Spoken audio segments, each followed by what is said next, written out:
Mumbai Ahmedabad bullet train project अब महाराष्ट्र में भी तेजी से आगे बढ़ रहा है। गुजरात में पहले से निर्माण कार्य काफी हद तक पूरा हो चुका है और अब महाराष्ट्र में भी जमीन पर काम ने रफ्तार पकड़ ली है। इस हाई स्पीड रेल प्रोजेक्ट की कुल लंबाई 508 किलोमीटर है, जिसमें से महाराष्ट्र में 156 किलोमीटर का हिस्सा आता है। इसमें से 21 किलोमीटर का हिस्सा भूमिगत होगा, जबकि 135 किलोमीटर का ट्रैक एलिवेटेड यानी कि खंभों के ऊपर बनेगा। हाल ही में इस परियोजना के तहत दहानू क्षेत्र में 40 मीटर लंबा full span pre stressed concrete box girder सफलतापूर्वक स्थापित किया गया है। इसका वजन करीब 970 मीट्रिक टन है, जो इसे अब तक के सबसे भारी गर्डरों में से एक बनाता है।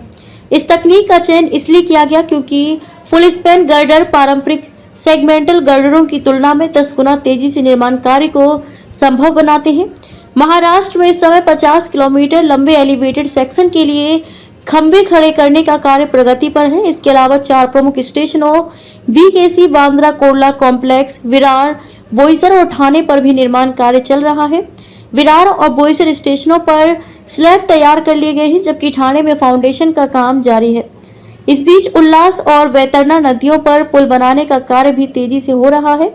निर्माण कार्य को गति देने के लिए महाराष्ट्र और गुजरात की सीमा के बीच कुल 13 कास्टिंग यार्ड्स की योजना बनाई गई है। इनमें से 5 यार्ड फिलहाल चालू हैं, जहां गर्डर और अन्य निर्माण सामग्री तैयार की जा रही है।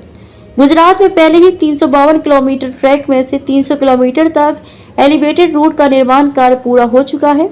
अब महाराष्ट्र में भी निर्माण की यही रफ्तार जारी रही तो आने वाले वर्षों में देश की पहली बुलेट ट्रेन वास्तविकता बन सकती है।